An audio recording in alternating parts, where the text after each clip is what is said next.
So that's one major area of value. And value creation is this soft sell, this human approach to helping.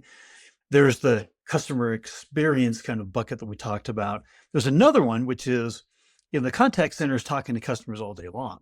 There's another set of customers. It's called the internal departments inside of their own organization. They are customers of the knowledge that we're gleaming from having thousands and thousands of interactions with the customers. What can product learn? What can marketing learn? What can sales learn? Operations learn? Pricing? It goes on and on. So in terms of this value engine, how do you think about the kind of relationship between the contact center and all the other departments? First of all, the contact center itself, again, it depends on the product and the product offering. In the world where I worked, the people that worked in the front line were sitting an aisle or two away from the marketing department. They were sitting an aisle or two away from the quality and testing department. They sat close to the HR group as well. And so they were always thinking about what the end-to-end game really is. And a lot of times you don't get that opportunity. And I'll give you an example. At McKinsey Global Services and many companies, we concentrated our talent in different locations that were not necessarily in the offices where the consulting was done. But what we did do is we started to think about structurally the support system to the infrastructure that supports client service. And we started moving departments into those areas and then recruiting people across the various functions so that there could be, number one, a cultural connection, number two, a connection to the product and service, and number three, the ability to do problem solving and to do real-time engagement on what's happening. I was going to leave it to the way at the end in terms of what haven't we covered, but I think we're going to cover it, and it's around the continuous improvement mindset. And if your frontline is a dead end to making your product or your service better, you need to change that. And I think there should be a loop that has the front line feeding back as an equal in the process. We're the ones that are on the front line seeing we're digging the ditches here. And we don't necessarily know what the intended use model was, but we're seeing how it's really being used. And we can really feed back to that. So I think those are very important aspects of how the company structures itself.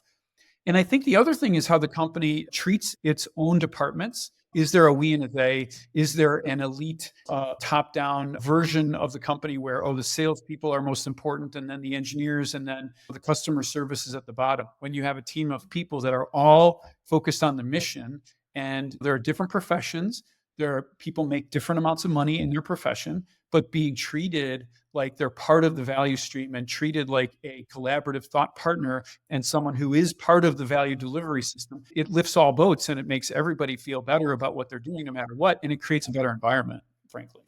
So you just touched on a really important area there. You mentioned the word culture about 10 minutes ago. The environment, is it a top down? Is it a we versus them? Is customer support at the bottom of the totem pole? How does culture play into the value engine across the board, specifically in the contact center? Culture is huge, I just have to say. And I know the difference as a consumer. And I also know the difference as a B2B or a B2C executive leader, what the differences are. And I'll give you an example in each case. And as a consumer, I really know when the person that I'm speaking to about a problem has three other companies that they're working with, three other consumer companies that they're working with, and they've got three scripts in front of them, and they're going down the list of the scripts, and they're just reading it for the first time, or they're not trained in it. They're just trained in how to get me through the problem. They're not trained in understanding. They don't know the product. Always there's I'd be happy to help you solve your problem kind of thing, instead of, oh my gosh, I've never heard that one before. That's a tough one, because sometimes they are tough and you're a human. And it'd be nice to hear that it wasn't like, I will certainly solve your problem for you today. And on the other side of that, it's a person that is, hey, this is on a recorded call because I get trained as a result of this, but how can I help you today? And then there's an interaction around the product, and I know the product and I've been working here for 10 years, or I've been trained in how to use the product and I know how that works. Internally, it's really important that everybody is rowing in the same direction and that the sales reps are selling a product that there's a belief system around, and that everybody in the company, everybody in the organization is really aiming at solving for the same set of issues. And I've had friends who have left our offices in a couple of my different companies in senior leadership roles. I've had conversations with them when they've actually come back to our firm. And I said, wow, you were here for a couple of years and you went to that bank and you stayed there for a year and then you came back. You interviewed for a new role back here at our firm. Why did you come back? I've had dozens of these conversations. Their number one answer is, I came back because of the culture. When I'm here in this office, I know the product and I know the service that we deliver. Everybody around us talks about it. We get to talk to our clients, or we get to talk to people that are very close to our clients. The people in the main offices that are working with me treat me like I'm one of them. Where I went to this place, they treated us like a vendor. They mistreated us like a vendor.